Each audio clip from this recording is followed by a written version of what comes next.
Isang mapagpalang gabi po sa bawat isa sa atin. Nandito tayo sa araw na ika-12 pagpapasalamat para sa taon 2024. Yung buwan ng Disyembre. Meron po tayong mga aralin ngayon na ipinagkalo. Ito ay ating babasahin at bibigyan ng buhay upang kung meron na tayong makuha o mapulot na aral, ito'y magamit natin sa ating pang-araw-araw na pamumuhay dito sa ipapulot sa bilihan. Siguro po, mapansin natin, nabasa na yung una sa Evangelyo ni Apostol Juan, Kapitulo 1, versikulo 1 hanggang 13. Dito po, ang nagsulat si Juan Evangelista.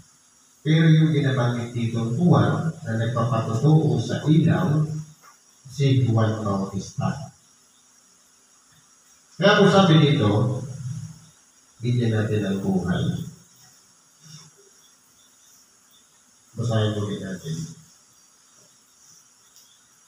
Nang pasimula, siya ang Verbo. Sa ibang Bible, ang nakalagay yung salita. Sa Bicol, Taramon. Ibig sabihin, bago pa ang lahat, meron ng Verbo. At ang Verbo ay sumasa Diyos. O kaya kasama ng Diyos. At ang Verbo ay Diyos. Isa rin siyang Diyos.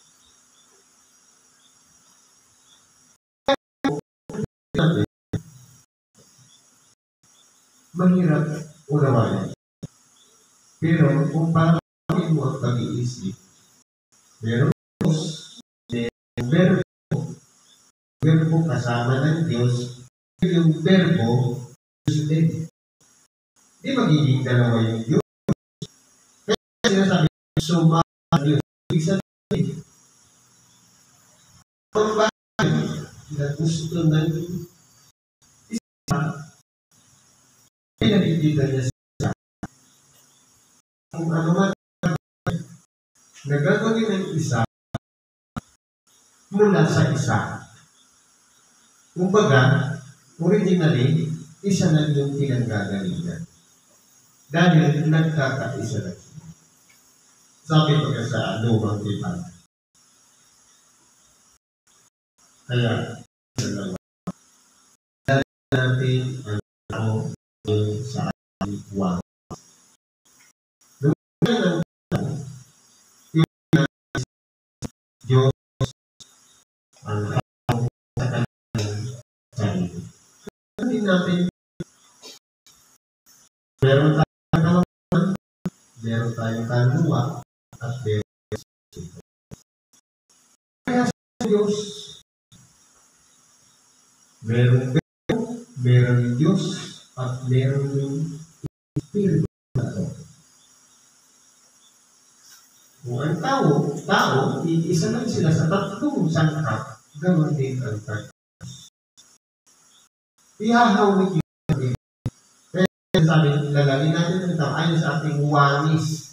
Ibig sabihin, pagkahalintulad.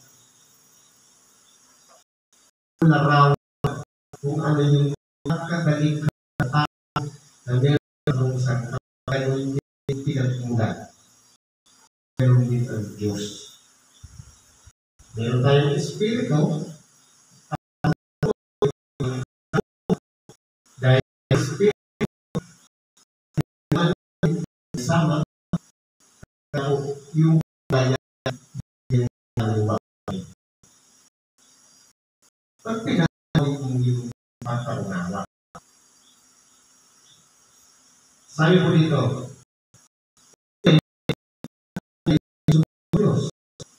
ang lahat ng mga bagay ay ginawa sa pamamagitan niya at ng sa kay Mateo ay hindi na ginawa kung wala siya. Ibig sabihin, kahit yung Diyos, hindi niya ginawang mag-isa. Kundi, yung verbo, ginamit niya na pinakasulit sa kanyang. Kumbaga, yung salita na sinasambit niya o sinasambit ng Diyos, kaya buong mga bagay na likhain ng Diyos. Yan. Sabi ko dito, nasa kaniya ang buhay. At ang buhay ay siyang ilaw ng mga tao. Siya po yung pinanggalingan ng buhay. At yung buhay natin, ito yung pinaka-ilaw. Kung kaya nagkakaroon ng buhay ang lahat ng bagay. Dahil po, kung wala pong buhay, wala katulad ng isang kagamitan na hindi siya gumagalaw, hindi kumikilos. Kaya Diyos sa kanyang pinagkakaroon nagkaroon tayo ng buhay. Ang buhay ay ang pinakaliwanag o pinakailaw dito sa babaw ng sarili. Kaya nagkaroon ng discoveries, ano ka dahil sa buhay na yun. Nakikita natin patuloy na lumalago ang mga kaalaman, ang mga nadidiscover na malalim na bagay. Pero mas marami pang mga malalalim na bagay. Lalo kung tayo ay susunod. Sabi ko, at ang ilaw ay lumiwanag sa kadiliman at hindi napagkakalak ng meron tayo mga tagapagpahalan.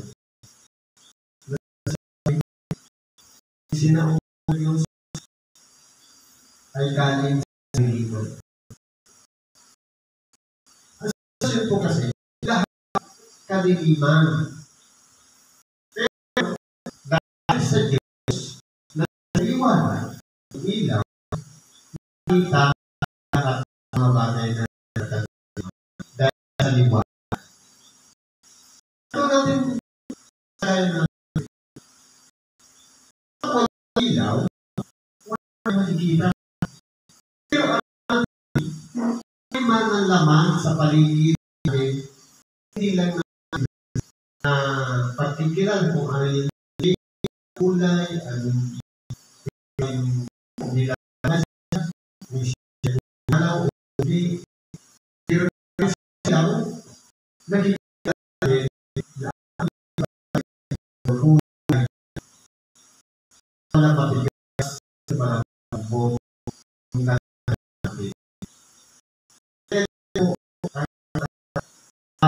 Sa nung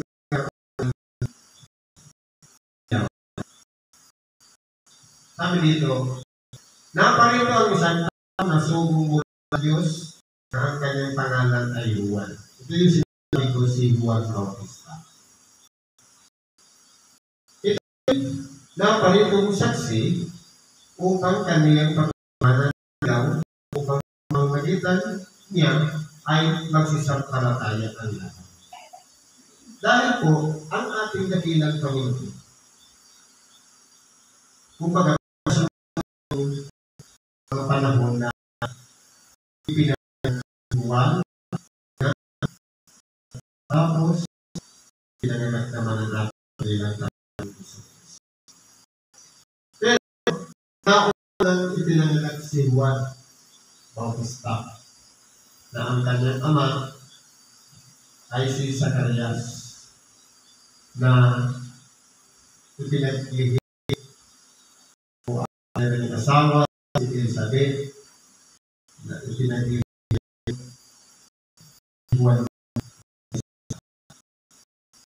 pero nga sa pagkakalang kaya siya kaya paliwala na ginawa niya hanggang sa hindi magkaroon ng lahat ng sinabi ko sa iyo. Ngayon pala, yun na yung si Juan Bautista na mangunguna kung magiging una sa unan ng ating dakilang Panginoong Jesucristo. Na siya po ang magpapanumbalik sa tao. Siya ang magpapatutuo sa ilaw. Ang lahat ng tao na naliliman ay makilala nila na meron palang lugo ang Diyos na mangyarihan sa lahat sa makatuloy ay ang kanyang anak at isisilang kasunod ni Juan Bautista.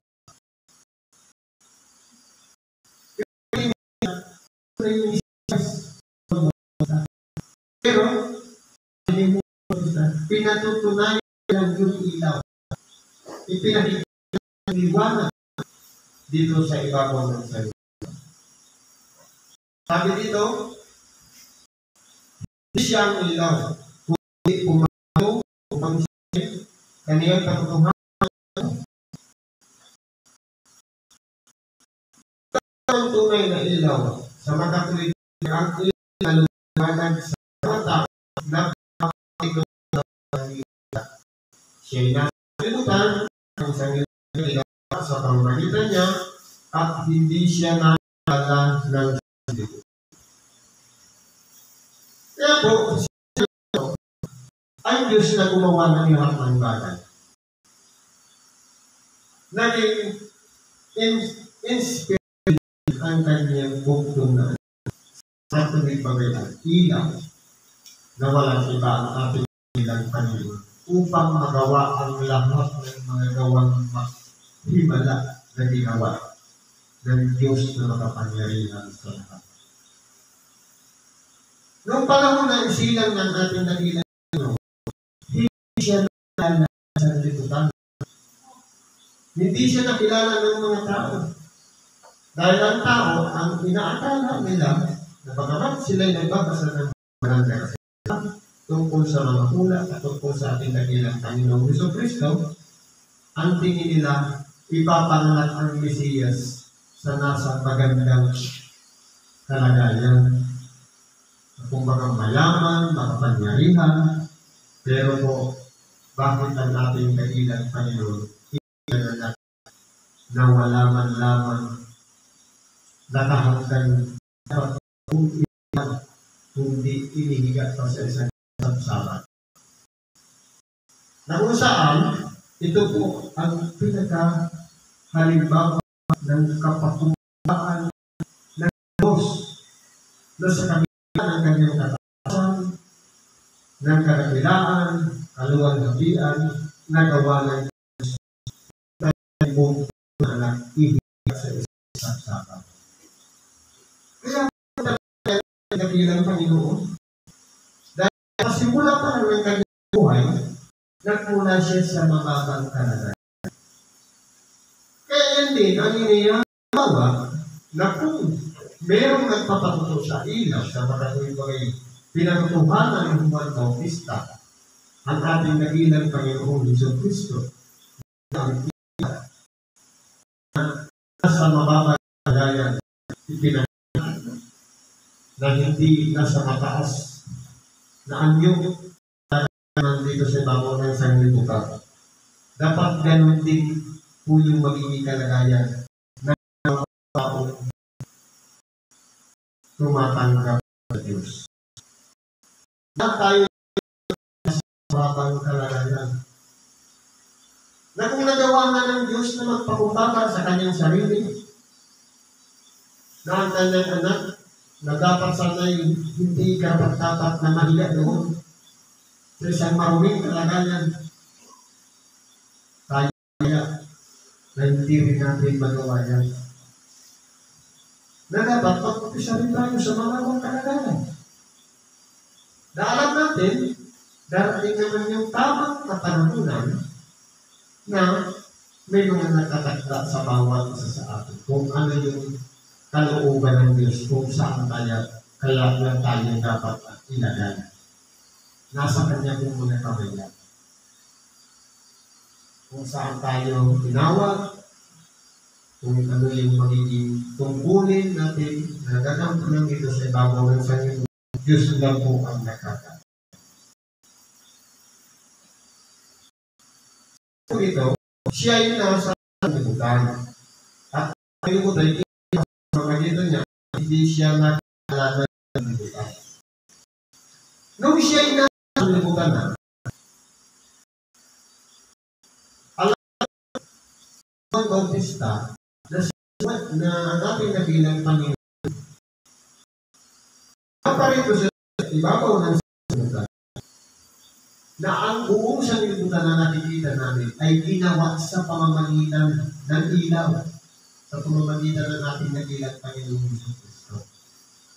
Na parang inihanda ng Diyos na ito yung sanlibutan, ito yung mga sangkatauhan, at ito naman yung aking ipapanganak na mula sa sinapupunan ng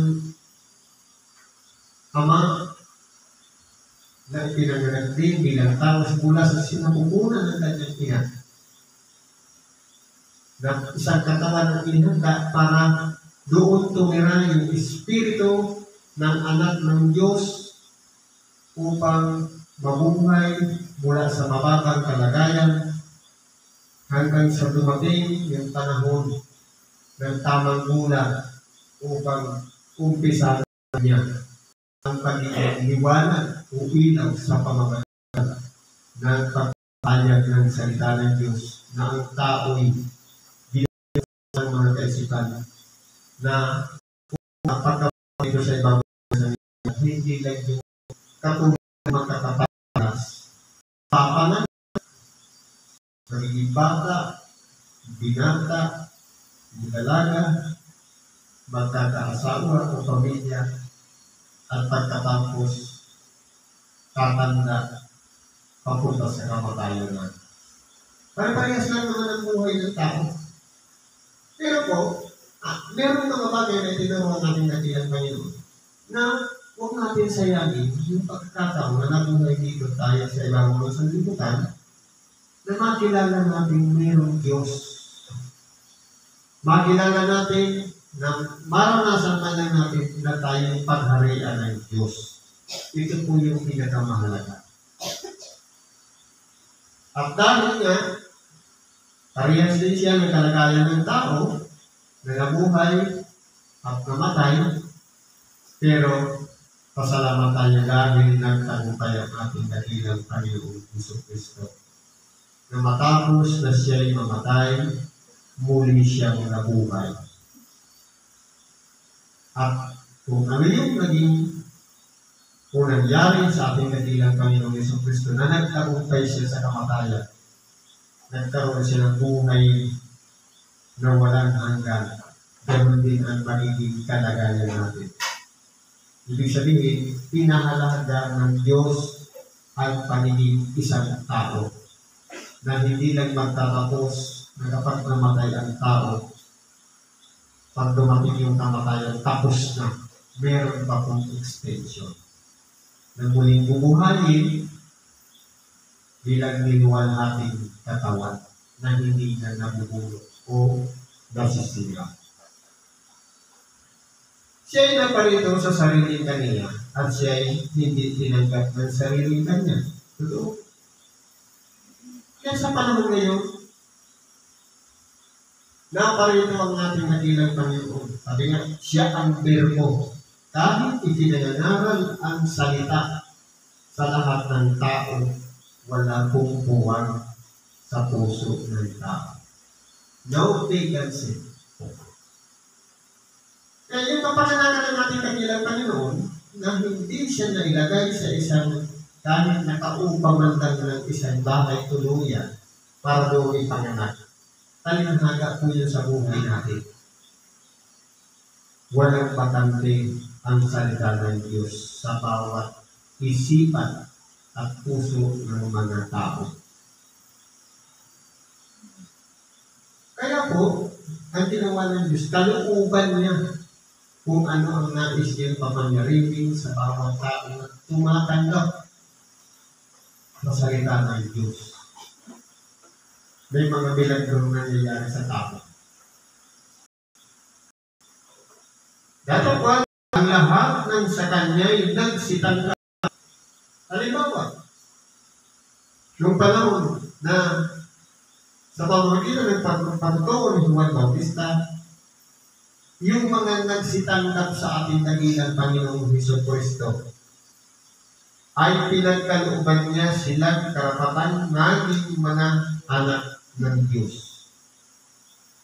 Sa makatuwid bagay, ang mga nagsisisampalataya sa kanyang pangalan.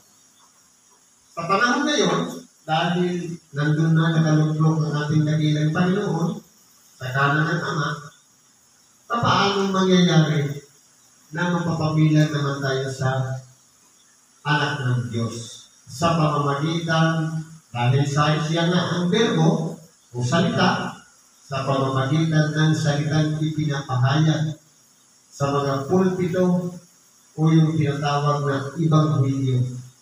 Kapag iyan ay tinanggap ng bawat isa sa atin, magiging katulad din tayo ng mga tao bumaba dito ang ating kagero na tinanggap siya bilang anak ng Diyos.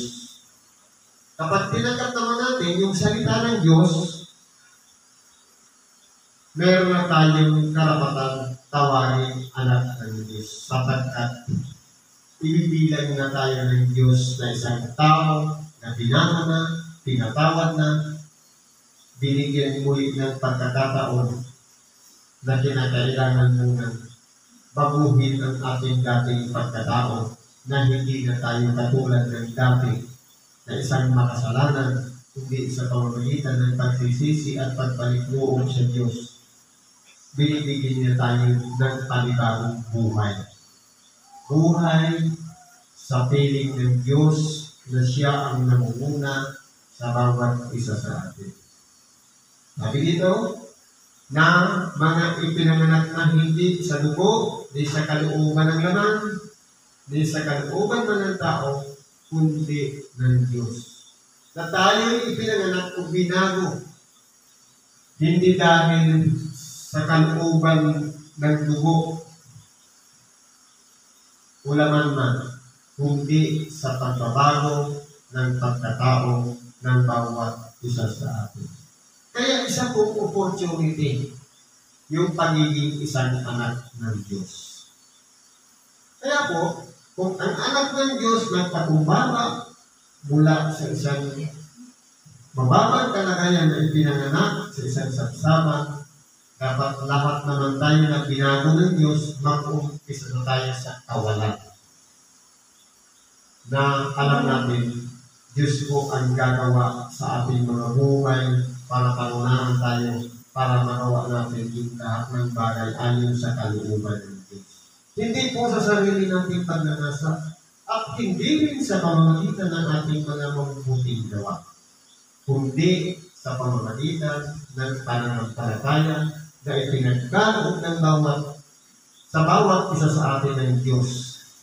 At yung mabubuting gawa ay bunga na lang ng habag ng Diyos na tayo pinatawad at itinulad tayo sa isang sisidlang hirap upang gamitin ng Diyos papurihan ang kanyang banal na pangalan.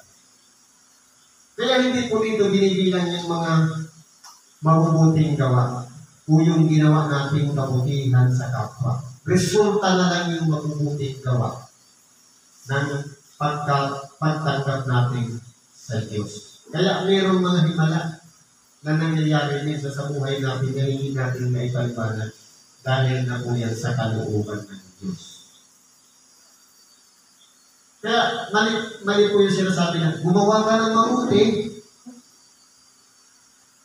tama na. Hindi po.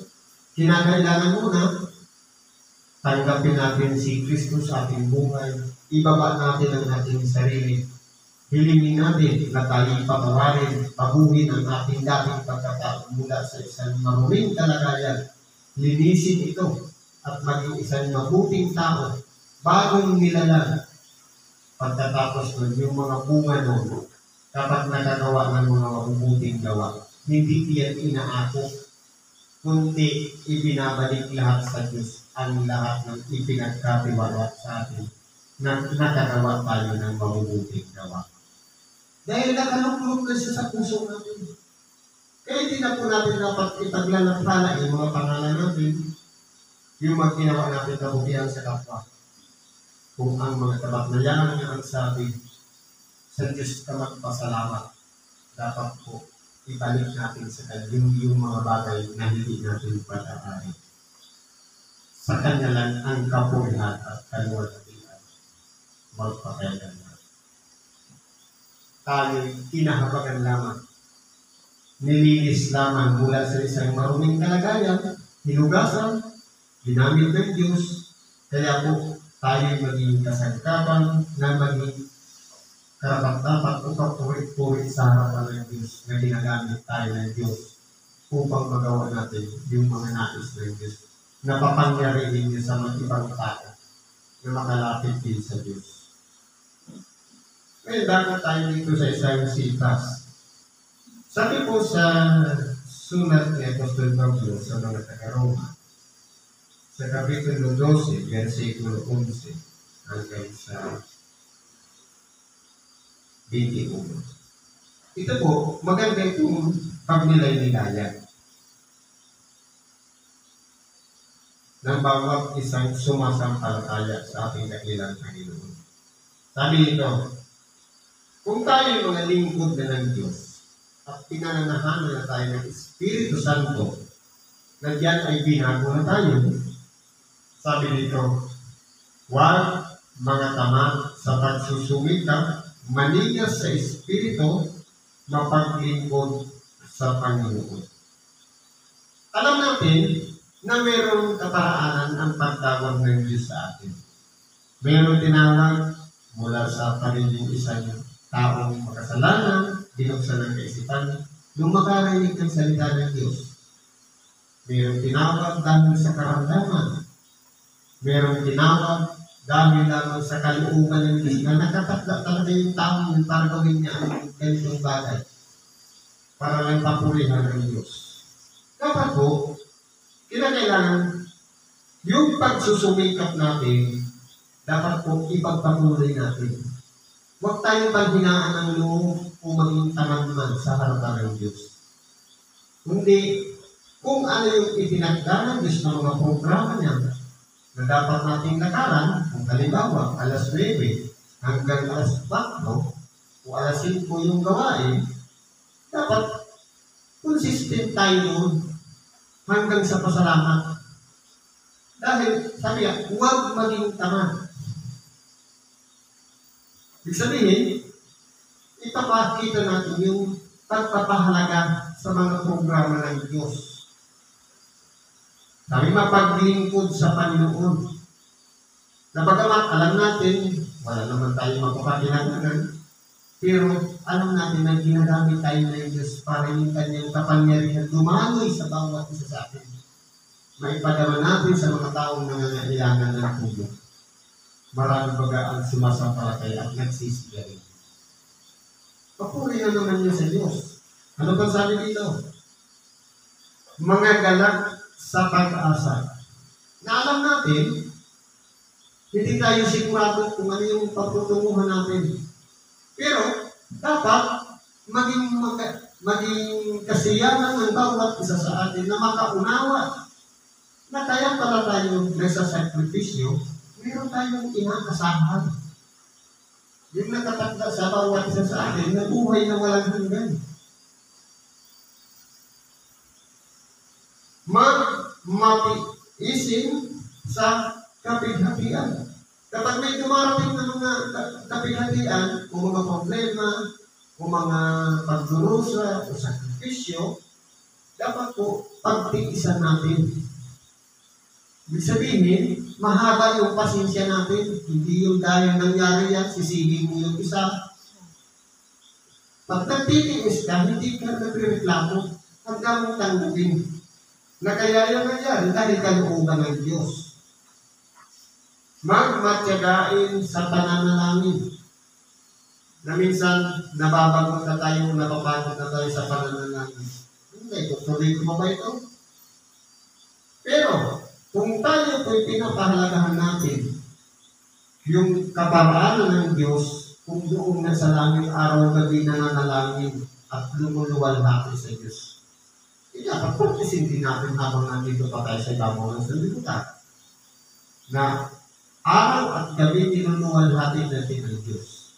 Pero yung pamamaraan ng anghel, nagsisigawan sila dahil nakikita nila yung Diyos. Tayo naman, papurihan natin siya sa pamamagitan ng panalangin. Dahil yun lang yung para natin, para kausapin ng Diyos. Yung panalangin na maipapakakit natin sa Kanya. Pero kung aralin natin, kung gaano kaluwalhati ang Diyos, sabi namin ng mga taong nananalangin sa Kanya, lahat yan nasasagot niya. Dahil ang Diyos ay sumasalahat. Dahil doon sa kapangyarihan ng Espiritu Santo. Yun po yung pinaka-connection natin sa Diyos. Kaya, alam ng Diyos ang kalagayan ng bawat isa sa ating mga tao na kahit naging masama ka mang tao o naging mabuti ka mang tao, kilala lahat ng Diyos ang pagkatao ng bawat isa sa atin. Bali nasa bundok tayo o saan tayo isinilang, lahat yan nakakunik sa Diyos. Kaya po, dito sa bagay na ito po yung pagsikapan natin. Yung kalooban ng Diyos ang dapat manalig sa bawat isa sa atin. Huwag yung sarili natin kalooban. Dahil kung sarili natin kalooban, pwede tayong magsawa. Pwede tayong mapagod.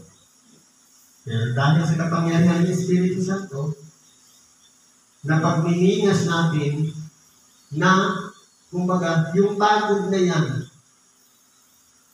na nararanasan ng ating katawan, tuloy-tuloy lang tayo. Maging consistent lang tayo sa pagsunod. Kasi yun po yung susi. Hindi ba tinawag ng ating dakilang Panginoon, 12 alagad. Isa lang naman ang sinabi. Follow after me. Sumunod ka sa akin. Ngayon po, ang pagsunod, isa po yung halimbawa na minsan kinakailangan mo may isasakripisyo. Yung sariling pagnanasa, yung sariling kalooban, at yung sariling hangad. Kapag susunod ka, kahit mataas ang kalagayan mo, kahit marunong ka na, kahit matalino ka na, kinakailangan mo pa rin sumunod. Dahil si Kristo mismo ang nagsabi, sumunod ka sa akin. Kaya kung halimbawa, alam natin na ito yung kalagayan ng buhay ng ating dakilang Panginoon, tapos takot tayong tuyain na kagaya ng nangyari sa ating dakilang Panginoon, pwedeng sabihin na iiwas tayo.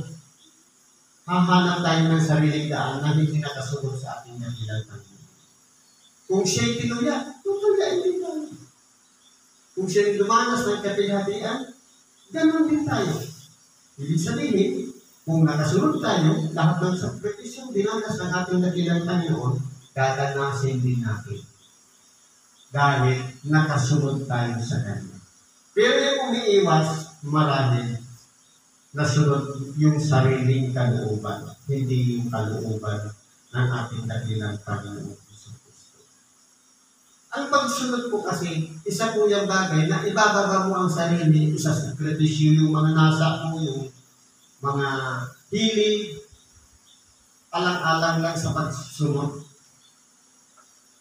Lahat tayo follower ni Christ. Pero minsan, dapat yung pagpapalo, maging focus tayo doon.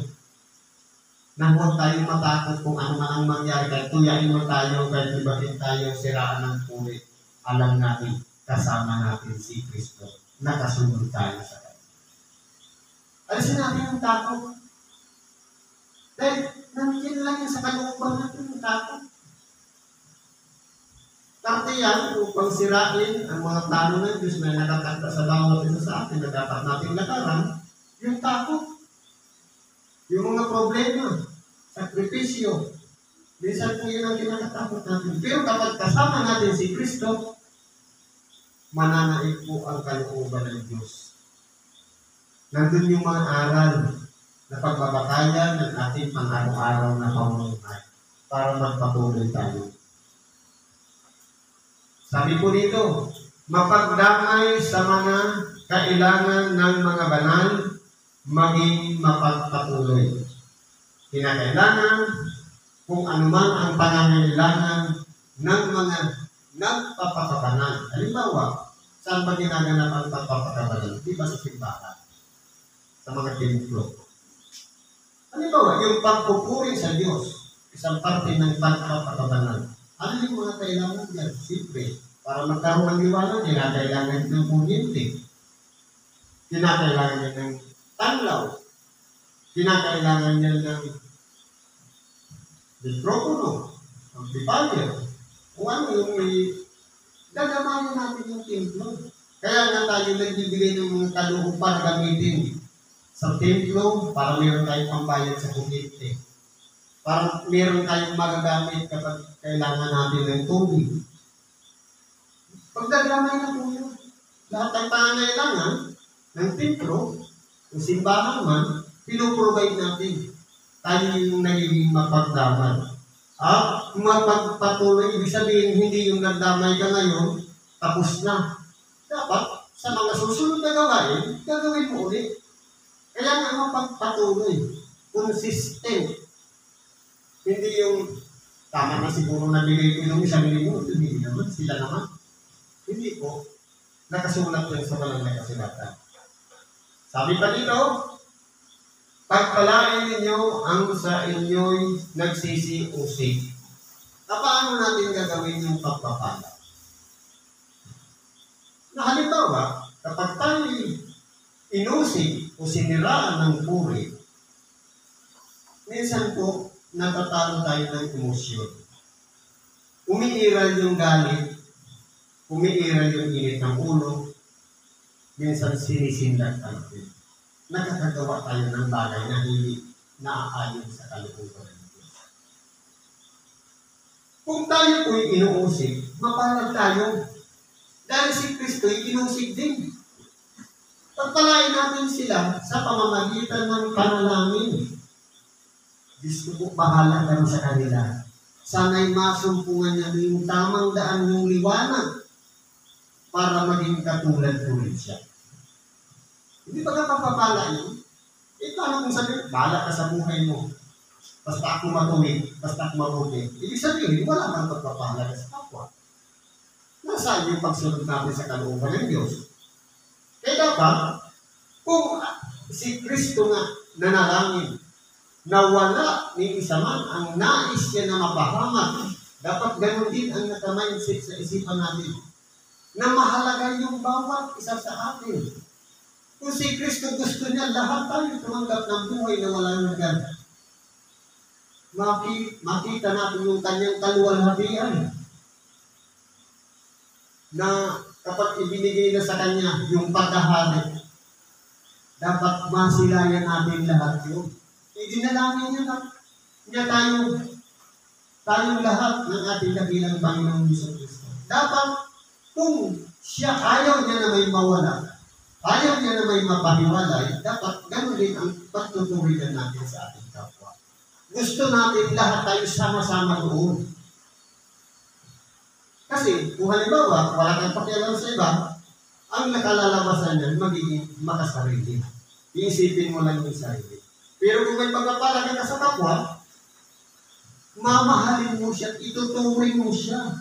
Kahit sinisiraan ka, inuusig ka, gusto mo nandoon din siya sa kaluwalhatian ng Diyos.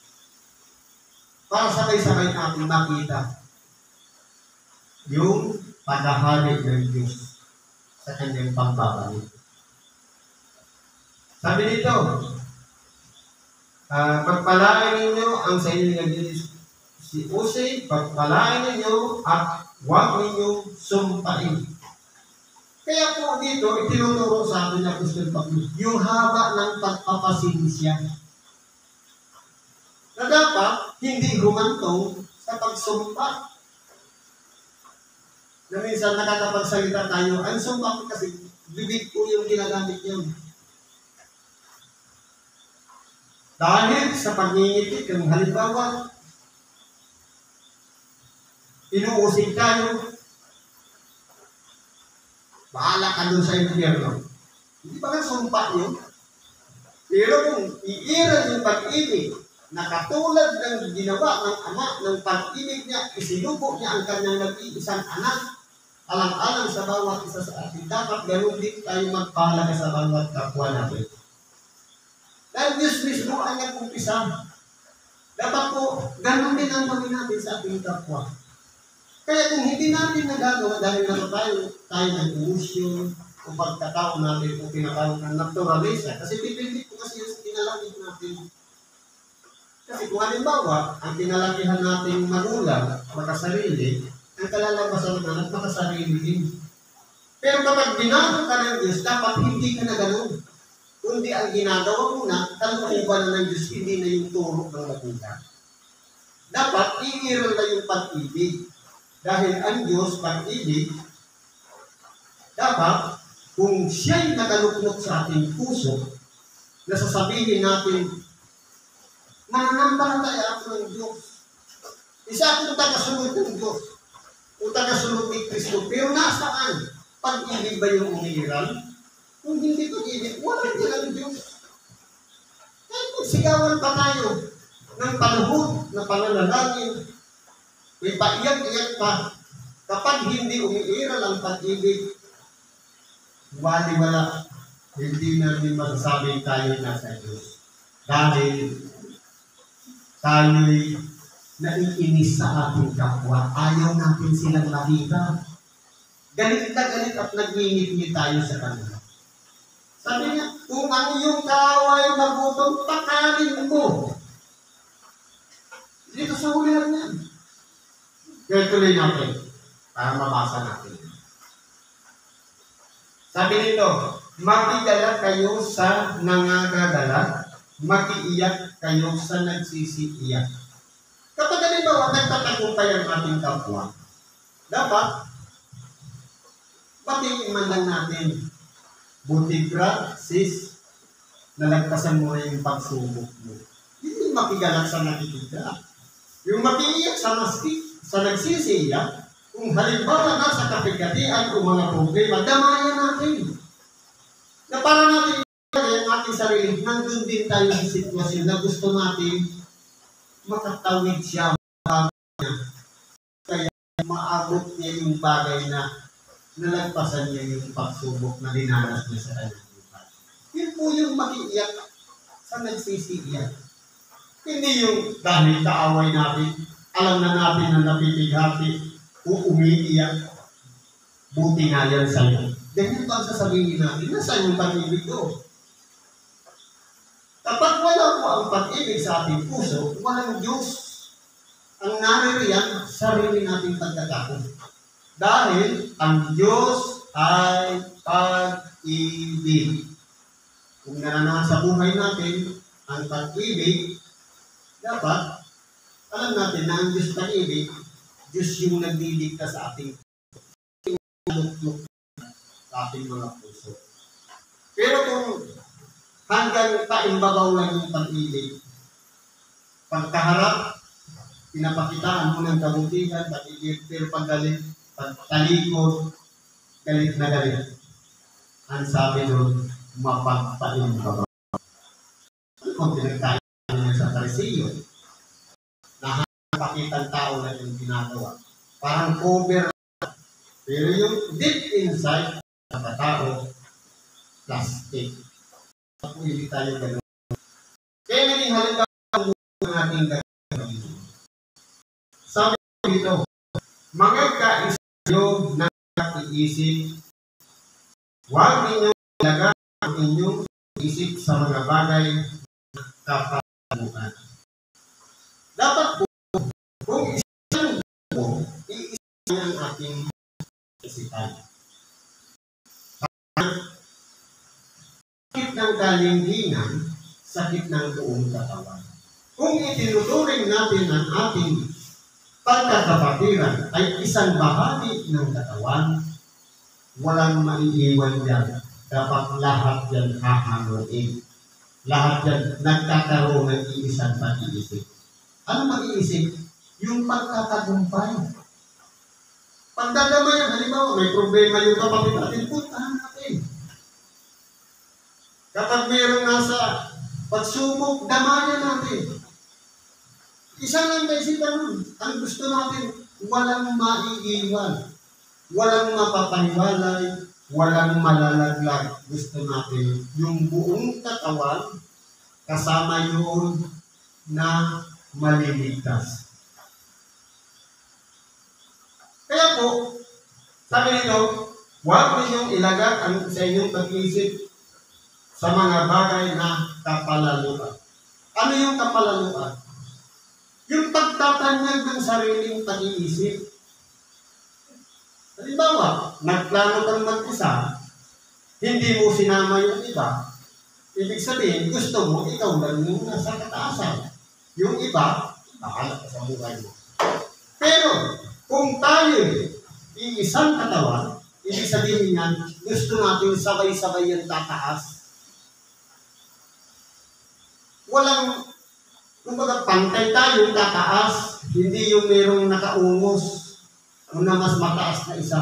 Halimbawa, 3 tayong templo, dapat pantay lang yan. Ibig sabihin, ano ka ng pagtingin sa isa, ganun din sa isa.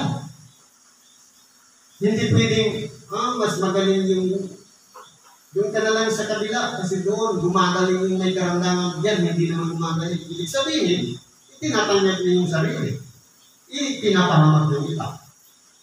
Kaya po, si Apostol Pablo, hindi nagkulang sa pagpapaliwanag, sa pagpapadala ng mga sulat, na isipin natin, hindi, para sa mga taga-Roma lang naman yun.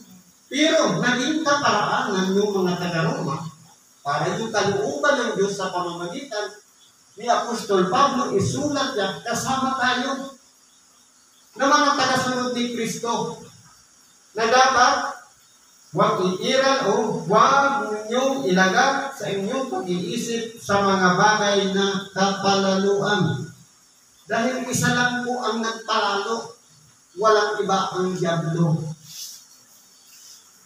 Kung mamalayan natin, kung malalaman natin, nung likhain ng Diyos ang kababaan o sanlibutan, iniwan niya yung trono niya sa kanyang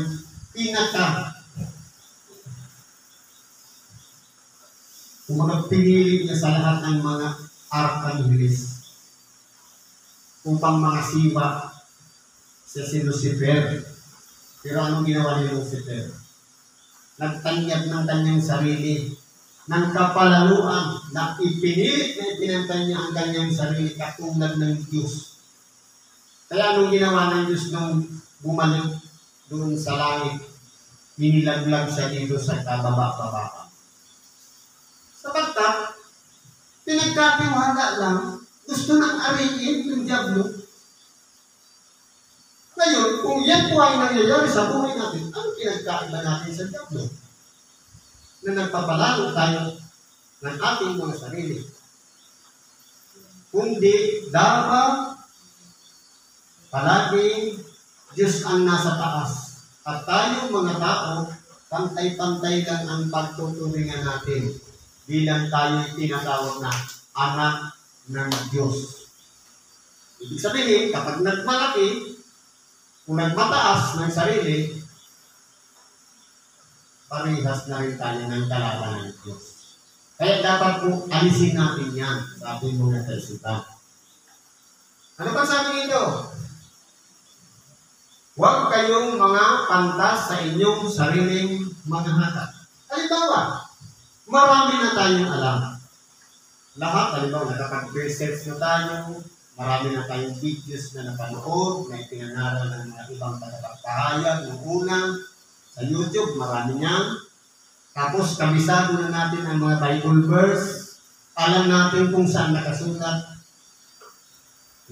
Sabi dito, Huwag kayong mga pantas sa inyong sariling mga hatag.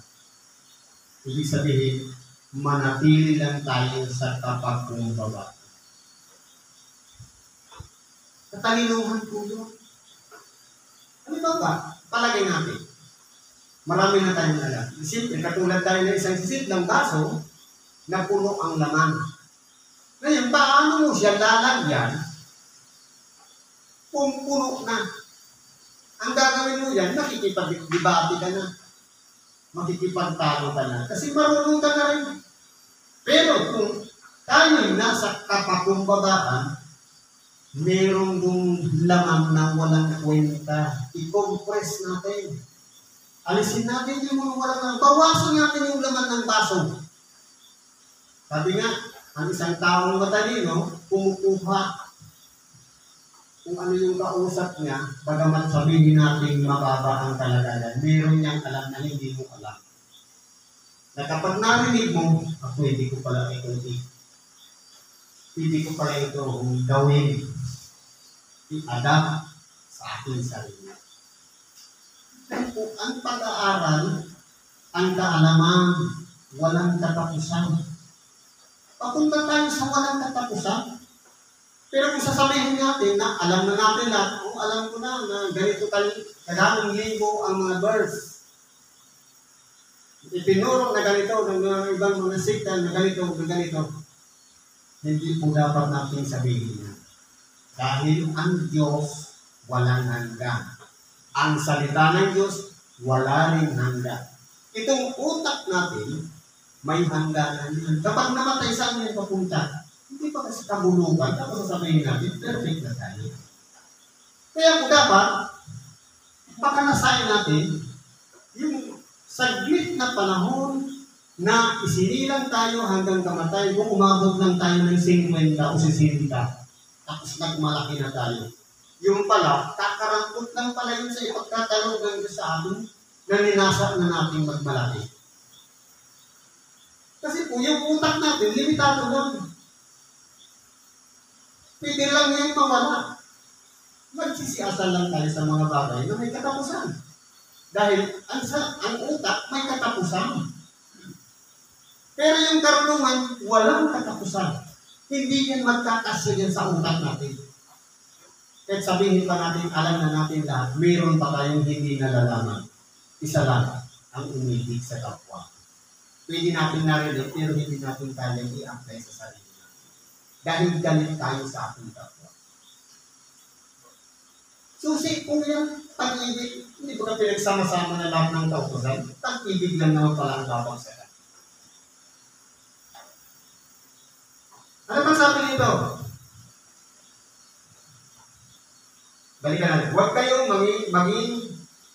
kayong mga pantas sa inyong mga haka. Ibig pala yung sinasabi lang natin na marami tayong nalalaman, mga haka-haka lang pala ng ating mga pag-iisip yan. Sariling haka. Ibig sabihin sariling pagtatanggap ng sarili. Sabi dito, huwag kayong mga bayad sa kanino man ng masama sa masama. Isipin ninyo ang mga bagay na kapuri-puri sa harapan ng lahat ng mga tao. Kung halimbawa, ginawa tayo ng kasamaan ng ating kapwa. Sabi dito, huwag. Kapag sinabing huwag, huwag mong gantihan ng masama. Kapag ginawa ka ng masama, gantihan mo ng kabutihan. Ilalangin mo siya para magsisi. Para kahit paano maantig man lang ang kanyang puso, magbago siya. Hindi yung ginawa tayo ng kasamaan. Kapag ginantihan natin ng kasamaan, dalawa na tayong masama. Hayaan natin siya, siya lang yung masama. Idalangin natin siya para maging mabuti siya. Pagpapalagan po yun sa kapwa. Sabi, isipin ninyo ang lahat ng kapuri-puri sa harapan ng lahat ng mga tao. Iisipin natin yung mga bagay na kapuri-puri, pero hindi naman pupurihan natin ang ating sarili. Kung ano yung maganda sa ating, na dapat natin gawin sa ating kapwa, nakapuri-puri sa Diyos, yun ang gawin natin. Sabi dito, kung maaari, ayon sa inyong makakaya, ay magkaroon kayo ng kapayapaan sa lahat ng mga tao. Sa totoo lang po, ang kakayanan natin limitado. Kaya sabi dito, ayon sa inyong makakaya, hanggat kaya pa, dapat umiral yung kapayapaan. Ibig sabihin, kung pwede man lang na sa halip na makipag-argumento, makipag-peace, pasensya ka na tan, isang bagay na madaling pakinggan pero mahirap sabihin yung salita sorry. Isa po yung susi ng peace of mind, ang katagang sorry, patawad. Yan din ang sinasabi natin sa Diyos, patawad Diyos kung nagagawa ako ng kasama. Siyempre, ganun din sa kapwa ko, tayo ng sorry. Pasensya ka naman, hindi ko sinasadya, nadala lang ako ng emosyon. Tanggap-tanggap pa siguro yun. Pero kung i-ignore lang natin, nakagawa lang nga tayo ng masama, tapos hindi na ang maliwala lang sa atin, may kataasan yun. Pag lumalaki ang tama yun, kasi ayaw ibaba ang sarili. Ano ba sabi nito? Huwag kayong mga higantihan, mga iniibig. Pag sinabing mga higantihan, kung ano yung ginawa ng kapwa, gagawin din natin sa kanya. Sabi ko, pabaranos-balos. Huwag mga higantihan. Hindi dapat maging kundi bigyan ninyong daan ang galit ng Diyos sapagkat nasusulat, ako ang aking paghiganti, ako ang gaganti, sabi ng Panginoon. Kapag mayroong ginawa ang ating kapwa sa atin, ipanalangin natin siya. Ang mahalaga dyan, yung paghihiganti, Diyos po ang gagawa. Siya lang ang may karapatan ng paghihiganti at ganti, sabi ng Panginoon. Kaya huwag nating ilalagay sa ating sarili, bahala, ako lang gagawa sa kanyang pag-ibig sa Panginoon. No, hindi po dapat natin ginagawa. Merong Diyos na may karapatan sa bagay na yan, sa Kanya yan. Huwag nating akapuin ang isang bagay na hindi natin pwedeng gawin dahil Diyos lang ang may karapatan. Sabi niya, akin ang paghihiganti, ako ang gaganti. Kung gumawa ka ng kabutihan, kung ginawa ka ng kabutihan ng iyong kapwa, merong ganti doon sa iyong kapwa. At kapag ginawa ka ng kasamaan ng iyong kapwa, ipaghihiganti ka ng Diyos sa ginawa ng masama sa iyo. Ganun po yun. Sabi nito sa huli 2 verse.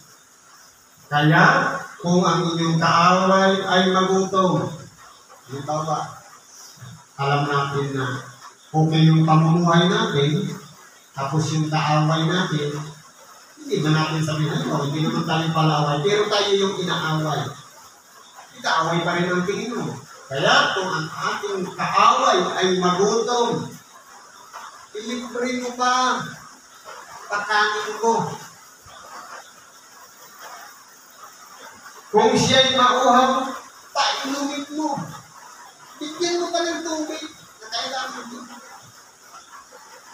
Bakit? Sapagkat sa paggawa mo ng gayon ay mga bala ng apoy ang ibubulon mo sa kanyang ulo. Yun yung magiging hatol ng Diyos sa kanya na kanyang ginagawa. Na parang pinakargahan mo lang siya. Maliban lang kung magsisi siya at magbago at hindi ka naawayin, mapapatawa din siya. Kaya po, mahirap gawin yan kapag nasa sarili pa tayong pagkatao. Pero kapag nasa ilalim tayo ng kapangyarihan ng Espiritu Santo, kaya natin gawin yan na pakainin ang kaaway at painin siya. Pero kung tayo'y nasa sarili nating kalooban, hindi, kalit ako sa kanya. Mainit ang dugo ko sa Kanya. Emosyon na naman yun, sariling pagkatao. Kaya kung kapangyarihan ng Diyos, kung si Kristo na, dinipahan niya lahat. Pati yung nagsigawan sa Kanyang ipakot si Sakos. Pati yung naghuli sa Kanya na pinagpas pa ni Pedro, yung tainga naman kung pinagaling niya pa. Kung si Kristo ay gawa ng kabutihan, ang mga taong umalipusta sa Kanya, dapat gano'n din tayo. Sabi nga, ang Espiritu Santo, kukuha siya sa nasabi. Ibig sabihin, ano yung ipinakita ni Kristo na pamumuhay dito sa ibabaw ng sanlibutan, ituturo yan sa atin ng Espiritu Santo. Kaya, kaya natin gawin ang mga bagay na sa isip natin, hindi natin piling gawin. Pero salamat sa Diyos dahil mayroon tayong Espiritu Santo na nakatulong sa atin upang magawa natin ang mga bagay na hindi maabot ng ating pag-iisip. Sa totoo lang po, kumpleto yung pagkakagawa sa tao.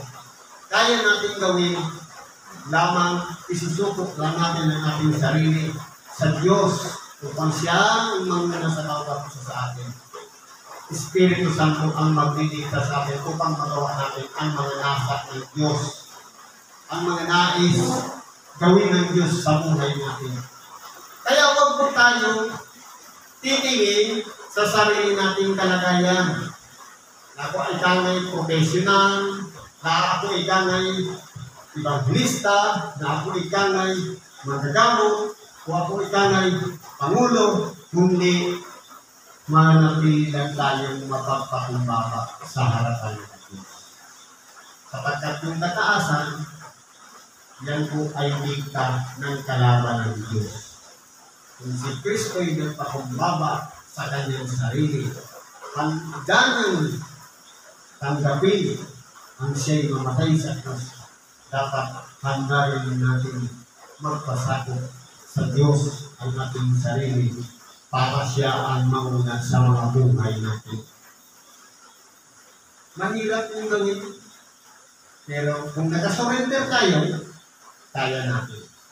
Magagawa natin yan. Ang mga bagay na nais ng Diyos.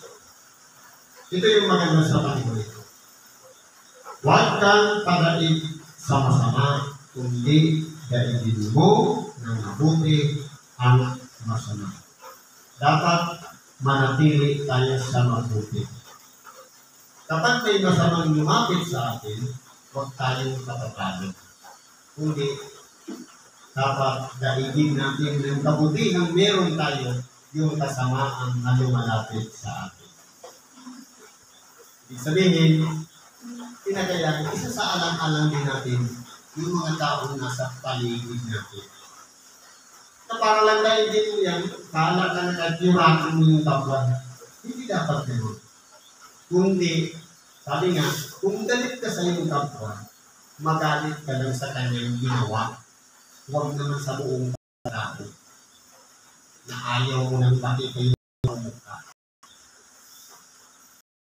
Yung gawa lang doon ka naman, pero yung pagkakamahan na siya. Dahil, tinuturo ka sa atin ang mga pangalan. Sabi dito, buti ang masama. Ang mahalaga ng tapos ako bahala sa buhay niya. Iwakan mo yung pagkatao niya. Kaya dapat may pagpapahalaga pa rin, may pagmamahal pa rin sa kapwa. Na nagalit man natin ng mabuti ang masama, ang mahalaga. Yung tao na nakagawa sa atin, kasama pa rin natin. Minamahal pa rin natin siya. Kaya yung gawa lang yung masama, doon tayo magalit. Hindi naman sa buong pagkatao. Baka dumating tayo yung pagkakataon, isumpak pa natin ang ating kapwa. Dapat huwag ganun. Kundi yung pagpapahalaga sa bawat isa at ipairal natin, doon natin mamamalala, si Kristo pala ang nanahan sa ating mga puso. Siguro po, hanggang dito na lang yung pakikibahagi natin. Marami pa sana. Pero ang oras kulang. Salamat sa Diyos. at pinagtalugan niya tayo pagsama-samahin sa punto ito para maging tema ng sitas na ito ngayong gabi. Isang magandang gabi sa bawat isa at pagpalain naman tayo sa lahat ng mga araw ng ating buhay. Salamat sa Diyos at mapagpalang gabi sa bawat isa.